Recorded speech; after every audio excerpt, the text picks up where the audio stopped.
नमस्कार मित्रांनो. आजकाल बऱ्याच घरांमध्ये ना पती पत्नी दोघेही कमवतात. बघा, एखादा डॉक्टर असेल तर त्याची अपेक्षा असते मला डॉक्टरच मुलगी मिळायला पाहिजे. शिक्षकाची अपेक्षा असते मला शिक्षकच बायको पाहिजे. बऱ्याच वेळेला मी असं पण बघितलंय, IT मध्ये जे काम करतात ना त्यांची अपेक्षा असते सॉफ्टवेअर वालीच मुलगी पाहिजे.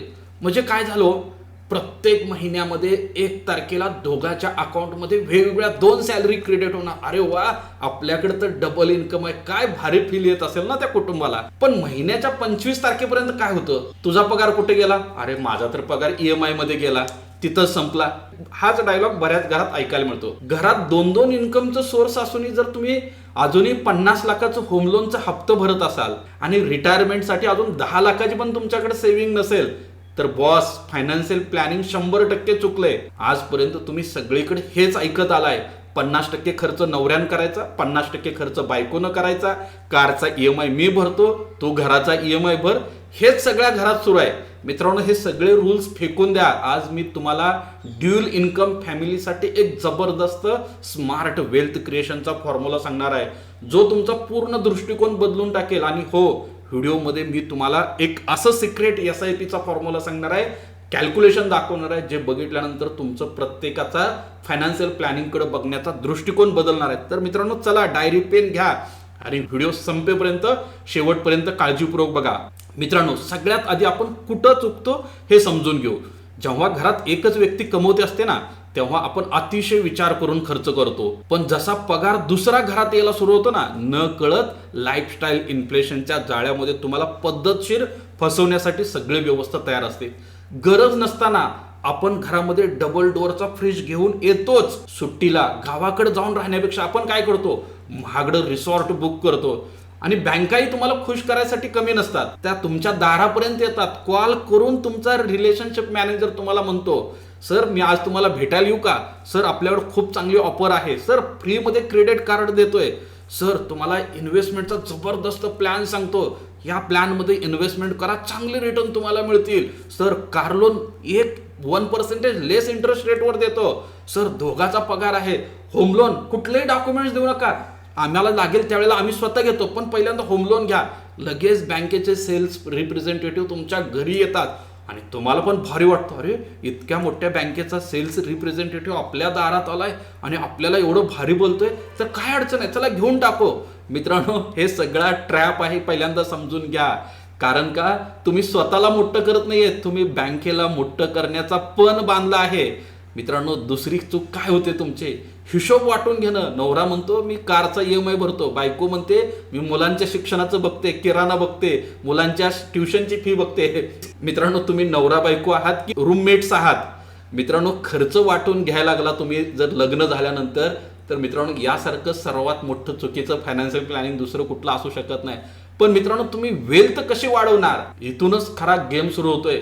मित्रांनो, पहिली स्ट्रॅटेजी तुम्ही पहिल्यांदा समजून घ्या. 1 इंजन फॉर सर्व्हायवल आणि 2nd इंजन फॉर वेल्थ. मित्रांनो, हा नीट पहिल्यांदा नियम समजून घ्या. जर तुम्हाला खऱ्या अर्थानं वेल्थ बनवायचं असेल, तर मित्रांनो 50-50% रूल फाडून टाका, नवीन रूल्स तयार करा. एकाच्या पगारावर घर चालवायचं आणि दुसऱ्याचा पगार डायरेक्ट इन्व्हेस्टमेंटसाठी वापरायचा. समजा नवऱ्याचा पगार 60,000 आहे आणि पत्नीचा पगार 50,000 आहे. तुम्हाला तुमची लाईफस्टाईल कशी सेट करायची हे तुम्ही स्वतः ठरवा. तुमचा खर्च, EMI, किराणा, पेट्रोल, हे सगळं काय जरी झालं तर 60,000तच भागलं पाहिजे. तुम्ही रूल तयार करा की बाबा नवऱ्याच्या पगारात सगळं मॅनेज झालं पाहिजे, बायकोचा सगळा पगार इन्व्हेस्टमेंटला गेला पाहिजे. मग मित्रांनो काय होईल, पत्नीचा पगार बँकेत जमा झाला, तो बँकेत दिसलाच नाही, तो गेला थेट इंडेक्स फंडामध्ये. आता मित्रांनो लक्ष देऊन ऐका, हे कॅल्क्युलेशन पहिल्यांदा समजून घ्या, म्हणजे तुमच्या लक्षात येईल. आपण जर पत्नीचा पूर्ण 50,000 पगार SIP मध्ये इन्व्हेस्टमेंटसाठी वापरला आणि फक्त 12च वर्ष इन्व्हेस्टमेंट करा, मी म्हणत नाही की 40 वर्ष SIP मध्ये इन्व्हेस्टमेंट करा, बिलकुल गरज नाही तुम्हाला. मित्रांनो, फक्त 10 वर्ष तुम्ही थोडा स्वतःला चिमटा घ्या. 10 वर्ष पगार नाही असं समजा, बिनपगारी फुल अधिकारी बायको काम करते असं समजा, आणि तो प्रत्येक महिन्याचा 50,000 पगार इंडेक्स फंडामध्ये इन्व्हेस्टमेंटला वापरा आणि फक्त 12 वर्ष इन्व्हेस्टमेंट करा. मित्रांनो, प्रत्येक महिन्याला जी 50,000ची इन्व्हेस्टमेंट झाली ना, 12 वर्षामध्ये 72 लाख रुपयाची इन्व्हेस्टमेंट होते. मित्रांनो, मार्केट आहे, मार्केटमध्ये किती रिटर्न मिळतील? 5% मिळतील, 10% मिळतील, 20% मिळतील. तुम्ही खूप रिसर्च करून इन्व्हेस्टमेंट केला असेल तर 20% पण रिटर्न मिळतील. पण मित्रांनो, आपल्याला ह्या सर्व भानगडीत पडायचं नाही. आपण सिंपल इंडेक्स फंडामध्ये जाऊ. 13-14%, 15% जरी रिटर्न पकडले तरी काय जादू होऊ शकते 12 वर्षात. मित्रांनो, 12 वर्षानंतर 72 लाख जी इन्व्हेस्टमेंट झाले ना, त्याचे झालेले असतील 2 कोटी रुपये. गुंतवले किती? 72 लाख. त्यावरती निव्वळ नफा किती झाला?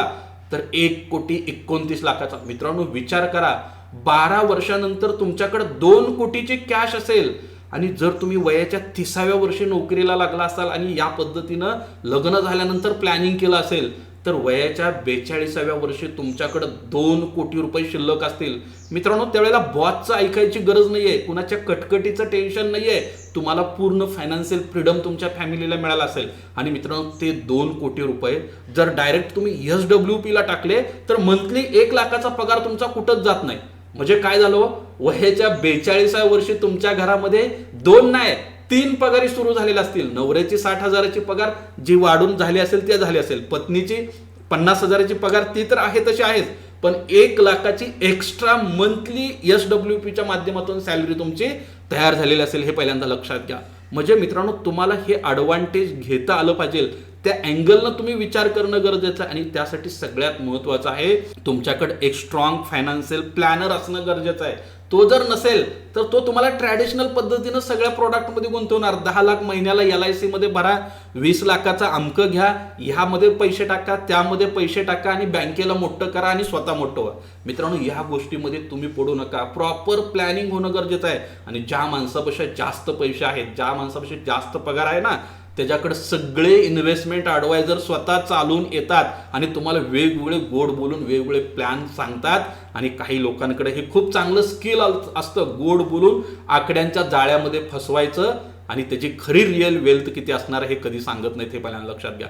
मित्रांनो, अजून एक स्ट्रॅटेजी आहे. तुमच्या घरामध्ये जर ड्युअल इन्कम असेल तर CEO आणि CFO मॉडेल तुम्ही वापरा. हो मित्रांनो, तुम्ही बरोबर ऐकताय, CEO आणि CFO मॉडेल. तुम्ही म्हणणार सर हे काय असते? आम्ही तर ऐकलंय आज XYZ कंपनीच्या CEOनं राजीनामा दिला, ह्या CFO सोडून दुसरीकडे गेला, मग आपण घरात कसं आणायचं? हो मित्रांनो, तुम्ही घरामध्ये देखील या गोष्टी आणू शकता. मित्रांनो, तुम्ही म्हणाल बोलणं सोपं आहे पण प्रत्यक्षात मॅनेज कसं करायचं? घरात भांडणं होतात. उपाय काय आहे? तर द CEO आणि CFO मॉडेल. म्हणजे काय? तुम्ही तुमच्या कुटुंबाला एक प्रायव्हेट लिमिटेड कंपनी समजा. कंपनीमध्ये कसं असतं? जो अकाउंटमध्ये हुशार आहे त्याला फायनान्स देतात, जो सेल्समध्ये हुशार आहे त्याला सेल्सचं काम दिलं जातं. घरामध्ये पण आपल्याला हेच करायचं आहे. कोण किती कमवतंय हा युगो बाजूला काढून ठेवा आणि कोण कोणत्या स्किलमध्ये जास्त हुशार आहे ना त्याच्यावरती लक्ष ठेवा. CFO म्हणजे काय? Chief finance officer. तुमच्या दोघांपैकी जो जास्त शिस्तबद्ध आहे, डिसिप्लिनड आहे, जो अनावश्यक खर्च टाळू शकतो, त्याला घरचा CFO करा. किराणा, बजेट, ह्या सगळ्या गोष्टीचा खर्च कसा करायचे ह्याची सगळी जबाबदारी कोणाची असेल? चीफ फायनान्स ऑफिसरची असेल. आणि दुसरा जो आहे CIO म्हणजे चीफ इन्व्हेस्टमेंट ऑफिसर, ज्याला stock market, mutual fund, tax या सर्व गोष्टीचं नॉलेज आहे. त्या व्यक्तीला सांगायचं, बाबा तू सगळं इन्व्हेस्टमेंटचं बघ, पोर्टफोलिओचं रिव्ह्यू करणं, SIP वाढवणं, SIP स्विच करणं, नवीन फंडामध्ये इन्व्हेस्टमेंट करणं, ही सगळी कामं कुणाची असतील? चीफ इन्व्हेस्टमेंट ऑफिसरचे असतात. आणि मित्रांनो, घरामध्ये प्रत्येकाच्या दोघांपैकी यामध्ये कोण ना कोण एक्सपर्ट असतं. एखाद्याला सातत्यानं शिकण्याची आवड असते, एखाद्याला फक्त चोंगूसपणा करायला आवडतो. तर त्या व्यक्तीला काय करा? तुम्ही चीफ फायनान्स ऑफिसर बनवून टाका. तो महिन्याला 60-70 हजार खर्च करण्यापेक्षा 5-10 हजार रुपये त्यानं वाचवले तरी देखील खूप मोठी गोष्ट आहे. जर असं केलं तर तुमचे पूर्ण पैशाचे वाद, घरातील वाद मिटतील आणि दोघांचं एकच ध्येय बनेल, वेल्थ जनरेट करायचे आहे. मित्रांनो, हे आठवड्यातून फक्त 1 तास जरी बसून केलं तरी देखील होऊ शकतं. आता मित्रांनो, 3 नंबरची स्ट्रॅटेजी ही खूप जबरदस्त स्ट्रॅटेजी आहे. मित्रांनो, आत्तापर्यंत जर व्हिडिओ आवडला असेल ना तर पहिल्यांदा व्हिडिओला लाईक करा आणि हा व्हिडिओ जास्तीत जास्त पहिल्यांदा शेअर करा. मित्रांनो, तुमच्या घरामध्ये जर 2 व्यक्ती कमवते असतील ना तर मित्रांनो, गेम चेंजर आयडिया सांगतोय, पूर्ण लाईफ चेंज होऊ शकतं. द ॲसिमेट्रिक रिस्क म्हणजे काय? मित्रांनो बघा, एक मुद्दा या ठिकाणी खूप महत्त्वाचा आहे. आजपर्यंत आपण सेफ्टी या गोष्टीवर फोकस केला, पण 99% लोकांना ह्या सेफ्टीचा फायदाच घेता येत नाही. मला सांगा, तुमचा दोघांचा जर सेफ जॉब असेल, एका घरात डबल पगार येत असेल, तर तुम्ही ॲसिमेट्रिक रिस्क घेणं गरजेचं आहे. म्हणजे काय? एका व्यक्तीचं स्टेबल इन्कम आहे, सेफ जॉब सुरू आहे ना, त्या व्यक्तीनं सगळ्या जबाबदाऱ्या बघायचा, घरचा खर्च, EMI सगळ्या गोष्टी ते करेल. ह्या सर्व गोष्टी त्याच्यामुळे सुरक्षित होतील. दुसऱ्या व्यक्तीनं मग कॅल्क्युलेटेड रिस्क घ्यायची. म्हणजे काय, नवऱ्याचा जॉब जर स्टेबल असेल तर पत्नीनं 6 महिने डायरेक्ट सुट्टी घेऊन टाकायचे. Data science, AI, stock market, finance किंवा तिच्याकडे ज्या सेक्टरमध्ये ती काम करते त्या सेक्टरचा एखादा चांगला कोर्स करायचा, त्या सेक्टरच्या संदर्भाचं एखादं स्टार्टअप सुरू करायचं किंवा एखादा फ्रीलान्सिंगचा बिझनेस सुरू करायचा आहे किंवा पार्ट टाइम बिझनेस सुरू करायचा. 6 महिने नोकरीला राजीनामा देऊन. का? कारण का मित्रांनो, तुमच्याकडे रिस्क घेण्याची कॅपॅसिटी आहे. आणि जर समजा पत्नीचा जॉब स्टेबल असेल तर नवऱ्यानं काय करायचं, आपला ड्रीम प्रोजेक्ट हाती घ्यायचा, ड्रीम बिझनेस स्टार्टअप सुरू करून बघायचं. जास्तीत जास्त काय होईल, बिझनेस फेल झाला तर तुमचं घर रस्त्यावर येणार नाही. कारण का, एकाचा जॉब सिक्युअर आहे, पगार चालू आहे, सिंगल फॅमिली इन्कम मध्ये देखील सगळी स्वप्न पूर्ण होऊ शकतात आणि एक व्यक्ती रिस्क घेऊ शकतो. आणि मित्रांनो, यासाठी तुमच्याकडे बेस्ट चान्स आहे आणि तो जर तुम्ही वाया घालवत असाल नोकरी लागल्यानंतर पहिल्या 15-20 वर्षामध्ये, तर मित्रांनो तुम्ही आयुष्यात काही करू शकत नाही नोकरीशिवाय. हे पहिल्यांदा लक्षात घ्या. वेल्थ क्रिएशनसाठी कधी तर सेफ झोन मधून बाहेर या.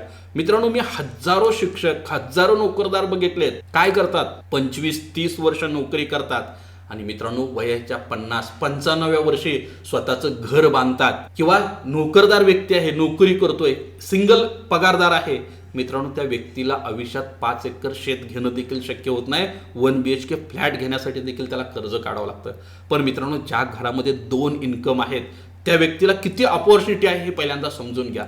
तर मित्रांनो, ह्या 3 जबरदस्त गोष्टी तुमच्या लक्षात आल्या असतील. कशा पद्धतीने आपण प्लॅनिंग करू शकतो, कशा पद्धतीने पैसा मॅनेज करू शकतो, कशा पद्धतीने आपण रिस्क मॅनेज करू शकतो. मित्रांनो, या 3 पैकी तुम्हाला सर्वात जास्त आवडलेली गोष्ट कोणती आहे, तर मित्रांनो कमेंट्स करून मला नक्की सांगा. आणि आजचा व्हिडिओ जर तुम्हाला व्हॅल्युएबल वाटला असेल, तुमच्या नॉलेजमध्ये यामुळे जर वाढ झाली असेल, तर नक्की मित्रांनो हा व्हिडिओ जास्तीत जास्त शेअर करा. आणि मित्रांनो, अशाच जबरदस्त इंटरेस्टिंग व्हिडिओ आपल्या यूट्यूब चॅनलवर येत असतात.